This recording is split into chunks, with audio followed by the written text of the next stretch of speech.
Hi, welcome. My name is Kasia, and this is Łukasz and Michał, and we're gonna talk about quality assurance in Beam, and my slides disappeared. That's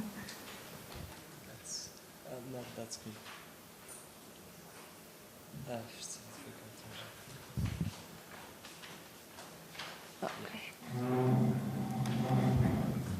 Okay.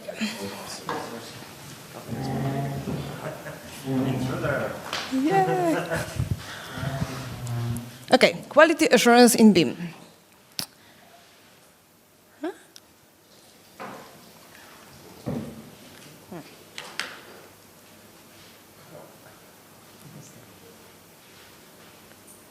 Okay, let's just check.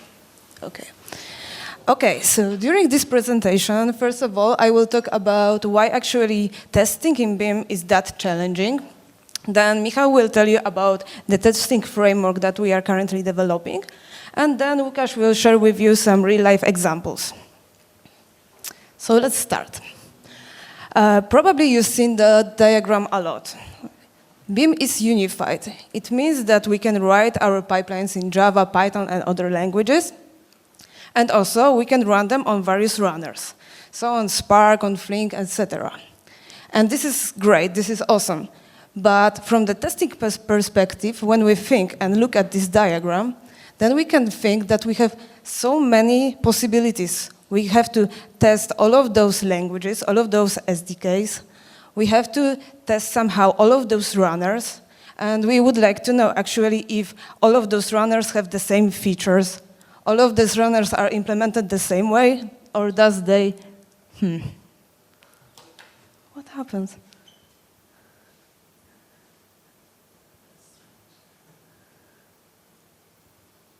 Okay.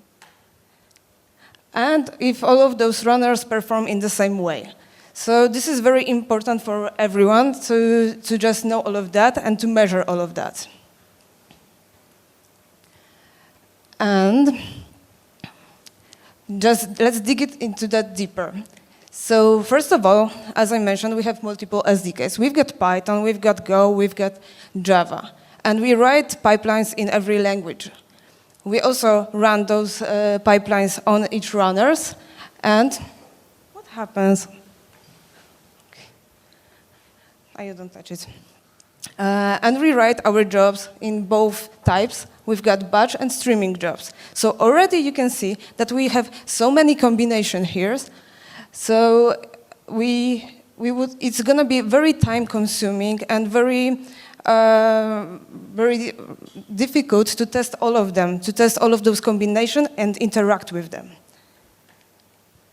And actually there is more, because if we have all of those languages, we have probably in all of those languages implemented different IOs. So we have JDBC in Python, we have JDBC in Java, and we would like to test all of those IOs. And those IOs usually connect with some databases. So JDBC connects with Postgres, and we would like to test that. Or maybe it connects, in our case, with MySQL, and we also would like to test that. And also we've got file systems. Sometimes there are remote file systems. Sometimes we can set up them directly on our machine like HDFS. So we would like already test all of those externals with our pipelines. And there is new coming. So you saw probably on the other presentations that portability framework is a very new, exciting thing. And this is very important also for us just to test it and to know if those portable pipelines are going to perform in the same way as the native one. And you already saw all of those combinations, and you can imagine that it's really complicated just to set up all of those tests and check every possibility, to check every combination. And probably there are a lot of tests just to write and run. But there are actually more, because when we write those tests, the one thing that is very important for us is isolation. So when we have databases, when we have runners, we would like to be sure that, for example, we don't write to the same table during our test. So the test will just be okay, and then the results will be okay because there will be no mess in them. And also, we would like to know that our runners are isolated, so there will be no problems with clearing up for another test. And you may say, okay, if we care that much about isolation, why we don't mock everything? So there will be no problem, like we don't care about databases. And it's okay, but only in terms of unit testing. Like we would like with our integration test just to check if there are any problems with timeouts, with any memory leaks. So we are still in need of real database running there somewhere, and we should know how they're gonna perform with our test. What's more, it's important to generate some kind of data that is gonna be run on our test, and we will just be sure that actually our result is what we expect. So we have to prepare those data, and we also have to have some kind of function that we're gonna perform assertions, so we're gonna somehow compare our model result with what we get actually from the test. And last but not least, we would like to measure everything. So as you heard before, we would like to know how everything performs, if there are like any regressions during development of Beam. So we would like to measure everything during these pipelines. So what's our goal? So we would like to develop some kind of a framework test for testing that is gonna solve all of those problems that you heard before. So we have to focus with that framework on stuff like infrastructure. So we would like to have some set of tools that it will provide us possibility to easily set up those externals and steer them down, and also clear after each test. We also need something that is going to monitor our pipelines, so we will have every data, every measurement about how it performs.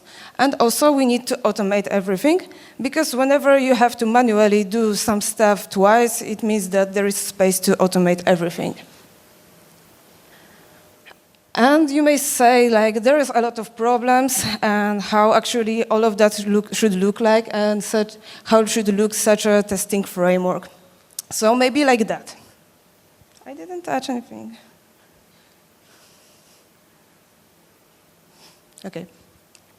So first of all, the core of such testing framework would be tests. So we will write tests in every SDK, and we will run it on each runner. So we will run it on, for example, Flink. And also, we would like to have some externals, such as databases, such as file systems, such as data processing engines. And we would like to set them up somehow. And also, we would like, as I mentioned before, for the monitoring, we would like to collect some metrics, store them somewhere, and then display, so it's going to be easily to compare, like, by some visualization, if some regression came. And all of that, we would like somehow orchestrate and automate. And how we achieve that, then Michał will tell you. Hi. As Kasia said, I'm going to show you the solutions to some of the problems. For orchestration, I'm going to tell you about Jenkins and GitHub integrations. For setting up external infrastructure, we're going to briefly cover Kubernetes and Cloud Dataproc. For runners, we're going to talk about Flink, but not in such an extent as all the others, but just briefly cover the setup. As for testing, I'm going to tell you about how we generate data for I/O and integration testing. And as for metrics, I'm going to tell you something about Metrics API and gathering data in Cloud BigQuery, and displaying them in PerfKit Benchmarker. So let's start with the infrastructure and the first tool, Kubernetes. Kubernetes is a tool to orchestrate Docker containers, And its great advantage is that it's very flexible. It's theoretically possible to set up anything on it. The guys downstairs said something about setting a Flink cluster. It's also possible to set up any database you can imagine. And it integrates neatly into many different infrastructures. So it's possible to run it on-prem or on a development machine in Minikube. And as in our case, we're using it on Google Kubernetes engine. It's also simple to configure. The configuration files are YAML files, so just text, no, wasn't me.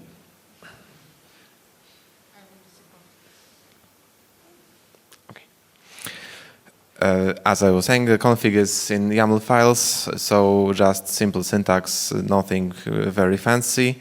And setting up instances is very easy. As you can see here, it's a one-liner to set up a Postgres instance and then another one with just one word different to tear it down. Currently, in Beam, we have scripts for setting up multiple things, such as Postgres, Elasticsearch, Cassandra, Kafka cluster, a MongoDB instance, an HBase cluster, and HDFS cluster. The scripts live in a test infra Kubernetes directory, and they are obviously committed into Beam, so you can check them out yourselves. And if for any reason you... Sorry. Okay. Also, they are configured for smaller or larger clusters. So, for example, you can create an HBase cluster for a huge workload for large tests or for a smaller workload for small tests. And if you do not want to use containers, there's Dataproc. Cloud Dataproc is a managed service in Google Cloud that is best suited for running Hadoop and Spark clusters, but it's also very extensible. It's possible to configure it fully using special scripts called init actions, and we developed some of them to be able to set up a Flink cluster on Dataproc. As you can see, they are in test infra Dataproc directory, and setting up a cluster is as easy as running the create Flink cluster script. The things before it are just variables that are needed to configure it, so it's really simple to create a cluster with portability support or without portability support. As you can see here, the harness image and the job server image can be supplied to support the portability. Or if you do not want portability, you just leave them out and everything is by default with a portable free state. It's also possible to check various versions of Flink and set a number of workers. After running all the tests, the whole instance is it's possible to tear it down using just a one-liner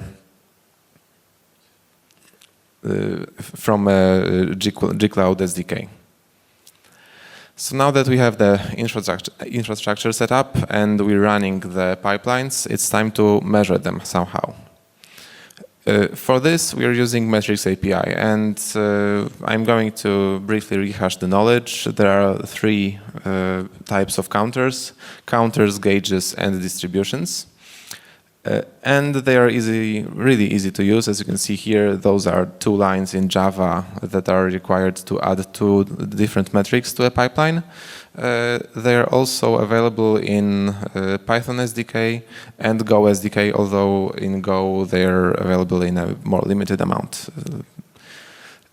And the big advantage of them is that they measure only the internal Beam operations. It's especially important when measuring time, Because you could ask why should we use metrics if we can just measure the time it takes to run the Gradle task with tests, or just measure the thing that the data flow tells us how long did the pipeline run. It would be a naive approach, and for example, data flow usually takes around 4 minutes to set up a worker, and those 4 minutes would change your results and provide you with a problem with comparing results between different runners. So when using Metrics API, everything, all the measurements are baked into the pipeline, and everything is internal. So it's really, really cool. And in our tests, right now we use time metrics via a distribution metric, and element counters by using a counter, obviously. And we are also working on perfecting byte measurements so that we could know how many bytes exactly go through a pipeline. And when that is done, a throughput measurement will also become possible. You can also contribute any type of metric that the Metrics API will allow you to create. After measuring the metrics, it's time to gather them somewhere and visualize the data. And for this, we're using Google BigQuery. It's a production-grade data warehouse that's suited for huge data sets. And it's also queryable using a SQL-like syntax. So we query it using a perfkit explorer, and create pretty dashboards with graphs comparing different metrics from the same job or different parameters of different jobs. Basically, it's a really neat tool to gather everything into one view.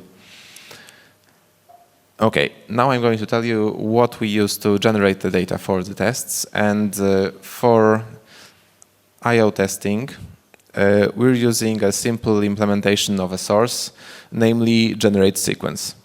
It's a really simple thing that generates long integer values, and it's okay for, as I said, the I/O tests if you just need a stream of numbers.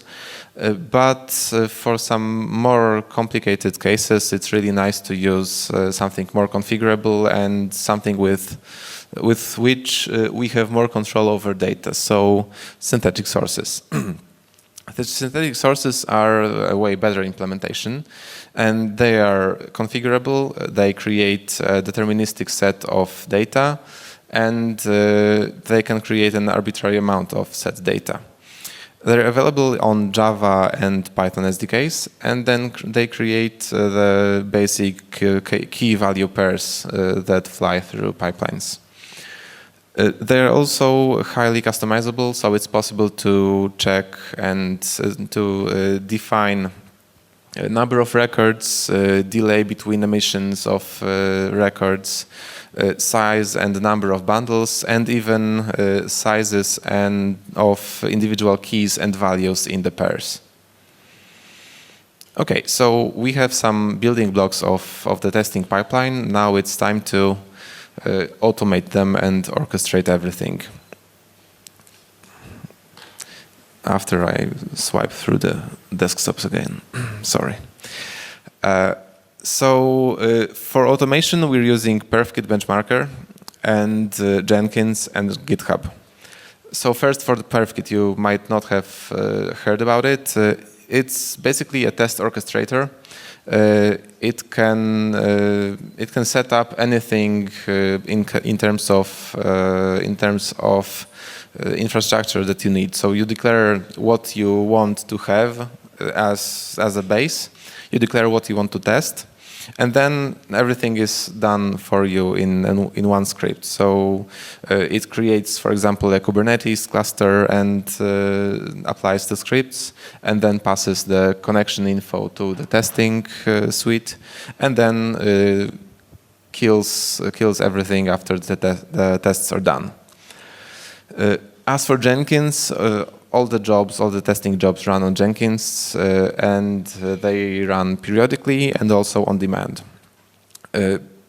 It's also quite easy to develop your own Jenkins jobs. They are in test infra Jenkins folder, and they use job DSL to create the jobs.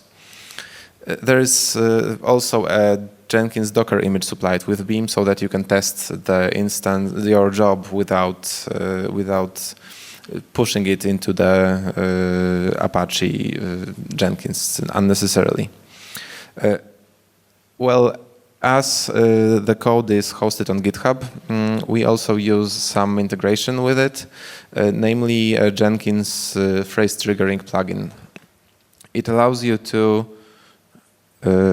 run a job or rerun a test or add additional tests just by adding one comment to a pull request. So it's really easy to use, and it's very user friendly. As for future development, we're looking for ideas for integration with some external tools to automatically detect regressions and anomalies in the runtimes and in other metrics. So we're just fishing for ideas. So maybe we will create a custom script that will do it, or integrate with some other tool, namely maybe Grafana. We're not really sure yet. So just to sum up my part, here is the diagram that Kasia showed you, but with the tools. For external infrastructure, we're using Kubernetes on Google Kubernetes Engine. For runners, we have Dataproc with a Flink cluster on it, and Dataflow, because the testing jobs also run on Dataflow. For tests in Java, we use JUnit and nose tests in Python, and the synthetic sources help us generate the data that's needed for some of the tests. We collect metrics from Metrics API, store them in BigQuery, and browse through perfgit dashboards. And everything is orchestrated through Jenkins, GitHub integrations, and the perfgit benchmarker. Now Łukasz will tell you something about the real-life examples. Thanks, Michał. I think we have a problem with that connector of that computer, so yeah, it will keep disappearing. But still, I want to tell you about the real-life examples, because previously Kasia told you about the goals. Michał showed you all the infrastructure that we currently have. And now it's the perfect time to actually start talking about how do we actually use that stuff. It must be the connector. So guys, what do I do? Do I swap over? Yeah, that's a perfect time for jokes. That's a shame I don't have any. Yeah. Okay, so let me tell you about I/O integration test first. So those are the tests that focus on testing the I/O connectors. As you can see, they can fail. So basically, yes, joke. So basically, we test connectors. We check how do they operate, whether they operate correctly, and whether their performance is okay. So how do we do it? We are testing interactions not only between the connectors and Beam, but also between different data stores. And by data stores, I mean databases or file systems. So here we are using that infrastructure that Michał told you about. And we are running that on a real-life runners. Currently, it's mostly on Google Cloud Dataflow, but we had some initial trials to run that on the Flink cluster. As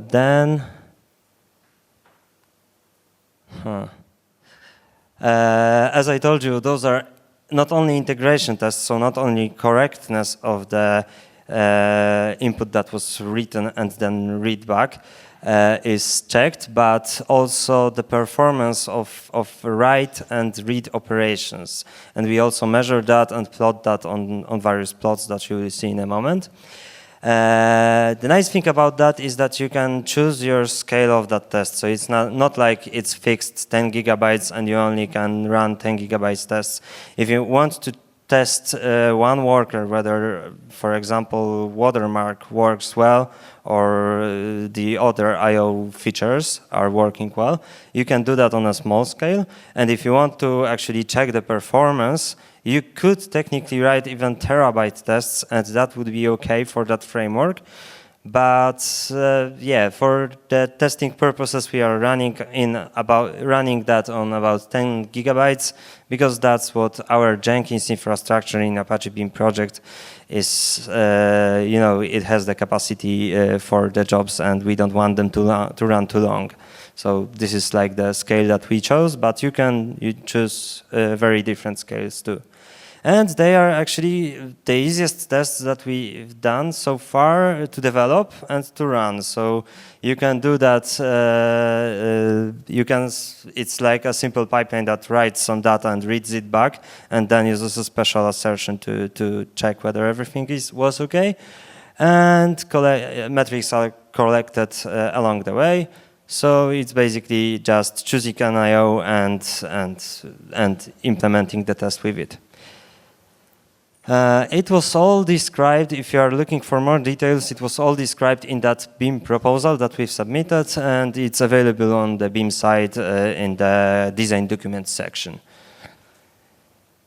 So the overall architecture and the tools that we used here is that we use PerfKit benchmarker for orchestrating that test. It accepts several input parameters. For example, the actual test that has to be started, some pipeline options. So, for example, how many records do you want to actually pump into that pipeline? And what Kubernetes scripts have to be invoked before actually,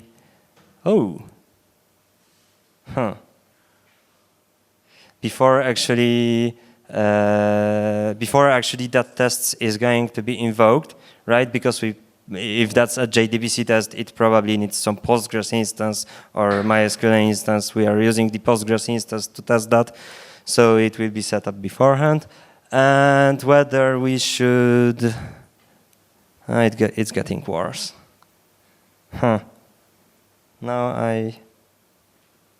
Okay. So yeah, and the BigQuery table where to save the results afterwards. So the idea is that PerfKit benchmarker orchestrates all that. So we have three phases: the setup phase, the actual test phase, and the tear down phase. So in the setup phase, it's like natural. We will set up the databases for that, and then in run phase we will use that in the testing phase. And after that, in the tear down phase, we will clear all that nicely, so that there's no garbage on the Kubernetes cluster that we have. So what you see here is like a perfect isolation in terms of databases, right? We have only database for only that test, and that's great because we do not mess around in different tables or do not, overload the connection pool and so on and so on. That's how the test looks like. As I said, it's a simple pipeline. There's actually two pipelines because this I/O requires that, but we generate some elements, map it to that shape that should be understandable by the I/O write transform, and we're writing that, then we're reading that back, and on the line which says assert that the contents are the same, we're simply applying that assertion and checking whether the contents of the data were the same. And after that test is run, we collect all the metrics and plot that in the PerfKit Explorer tool that Michał showed you. And as you can see, we're collecting runtime, read time, and write time right now, so that you could actually see how does it perform, for example, on different file systems. So we have GCS and HDFS here. Those are two example tests. There are more of them, but I just wanted to show you the graphs. And another nice thing about that is that there's actually about 16 Jenkins jobs running right now. And whenever you're actually contributing to Beam and want to change something in IOs, for example, in text IO, you can run the performance test for that. So invoke the Jenkins job to actually check whether the performance degraded or actually improved. So that's another nice thing about that. Okay, so that was all about I/O tests. Now I would like to skip to some kind of more sophisticated use cases that we work on right now. And those are performance tests of core Apache Beam operations. And what they do is that they focus on those operations like group by key, co-group by key, combine, and pardue, and check whether they perform well, whether in some stressful conditions. So we generate those stressful conditions using synthetic sources and by formulating different forms and shapes of the pipeline itself. So we're doing big loads of data. So we're actually not doing big loads right now, but we're able to do big loads of data. We are doing fan-outs of those operations. So for example, we are running 4 group by key operations in parallel, getting data from the same synthetic source to see whether everything scales well. Or we reiterate large data sets, and this is, for example, to check whether caches in Google Cloud Data Flow service do not overflow, and if they overflow, whether the performance of the pipeline degrades. So as I said, we're generating the data using synthetic sources. As Michał told you, they let you do all various kinds of things with that. For example, you can have very tiny but lots of events pumped into the pipeline, or you can have huge records or of medium size and check whether that influences your pipeline. So you can only configure that using pipeline options easily, so that's that easy to actually do different scenarios. There's actually infinite amount of scenarios that you could actually test with that. We're doing that currently for Java and Python SDKs, but Go is yet to come. We have some plans about it. We actually have plans to leverage the external sources to actually externalize Java synthetic sources and use those in Python SDK.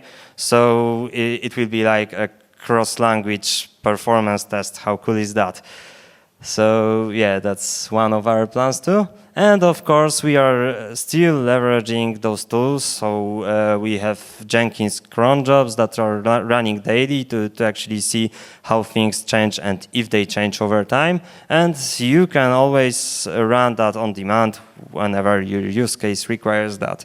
And of course, it's all in that proposal. If you're looking for more details on some scenarios that we're actually going to implement, and from what is already there, I would like to show you some examples.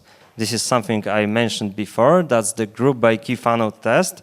Those are actually 2 testing pipelines. One is fan-outing 4 times, and the other one is fan-outing 8 times. And what we do is that we compare the execution time of those 2 tests and check whether that execution time is similar. If it weren't, that would be strange for those pipelines because that should scale in a linear way. And actually, but we haven't recorded any problems so far on Google Cloud Data Flow Runner, on which we are running that right now. And yeah, there's also some initial graphs that we started collecting quite recently. They are a little bit wobbly because we were experimenting on that, but even now you can see that the execution time of those pipelines is quite similar. So that's, yeah, so we don't expect any problems. But if it changes, we will have some knowledge about actual problems. So that's good. We have more observability this way right now in Beam. And another example is for pardue operations. So we have that test that lets you measure metrics overhead in pipelines, because metrics API is not that API that you typically would like to load with lots of data, because it will start to affect performance of your pipeline. So what we do is that, I don't know if that's visible, but we have a special pardue operation that lets you read some parameters from pipeline options, and based on that, create a particular number of counter operations, of counters from Metrics API, and increment those counters per each record in your pipeline multiple times. So this basically lets you compare whether a test that has 10 counters and increments them 100 times will actually perform better or worse or the same as some other tests that will have different amount of counters. And that's what we actually do right now. We run those two tests for Google Cloud Dataflow on 2 gigabytes of data. One has 10 counters iterated 10 times, and the other one has 100 counters, also iterated 10 times each. And there seems to be some difference. I wouldn't, grow those are from initial phase, right? So here and there are also probably some problems with those data, but right now, then again, we have some observability even now, so that's great for Beam.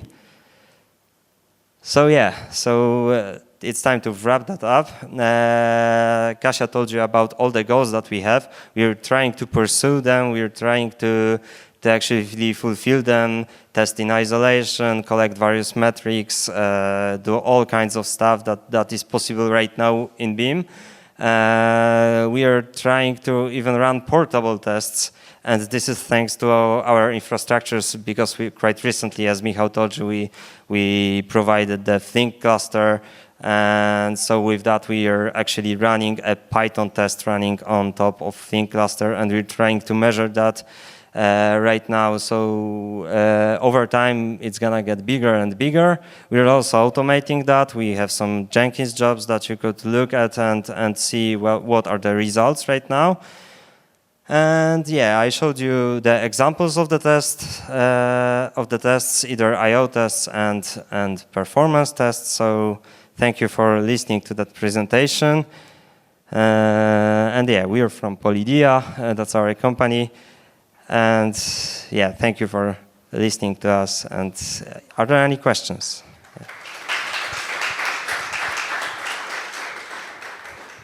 Yeah, there's one. Maybe you, because you're closer and I have the microphone. Thanks for the talk. Just a quick question. So could I be using the same tools for my own pipelines that I built? Should I use them? Like, is it a best practice, or should I use something else, just test my functionalities?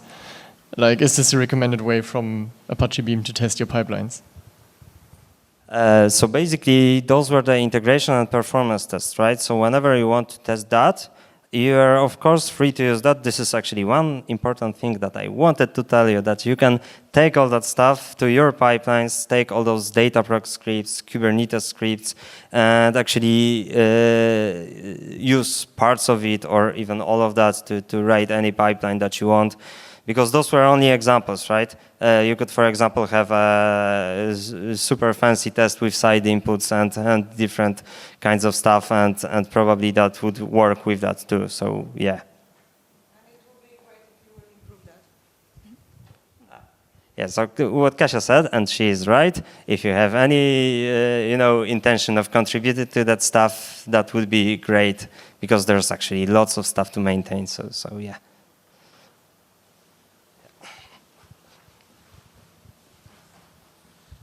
So have you done like a test for like performance of the sizes of data which is running inside the P collections? This is one, like small like elements, or like, I don't know, hundreds of megabytes per each element. This is one question. And have you done some performance testing for serializable data or different kinds of data which is going through the pipelines, like simple strings or protobuf kind of data collections that go through? Okay. So for the first questions, have we compared these different sizes of records?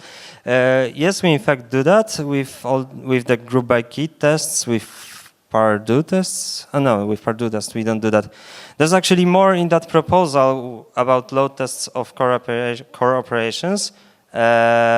I'm sure that we're doing that for group by key operations and co-group by No, we don't have that right now, sorry. But I'm sure that we're doing that for group by key operations. We have tests that has 10 byte records, 100 byte, and a bigger one. I don't remember. It's like lots of numbers to digest every day.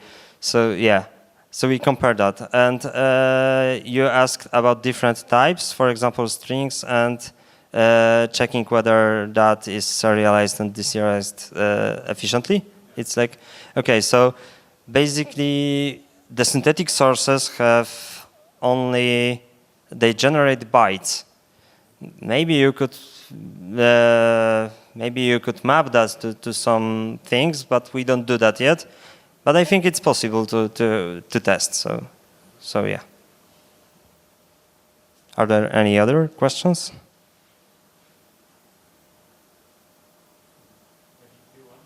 Okay. Hi, thanks for the talk.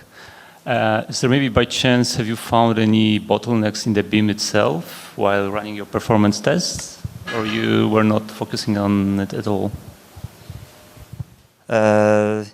We've actually found some bugs in I/O tests. When we were testing Hadoop input format, it became apparent that I/O loses some data, and it was actually fixed. So in I/O tests, we had some things, but they were created earlier. Right now, for the load tests, we are like in the beginning of creating all that testing stuff for that. And so we don't have any, insights from that yet, but we are currently able to find them in a way. So we don't have any particular things like this yet, but maybe they will be there in the future.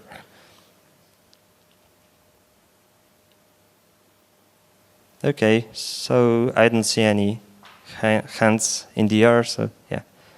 Thank you.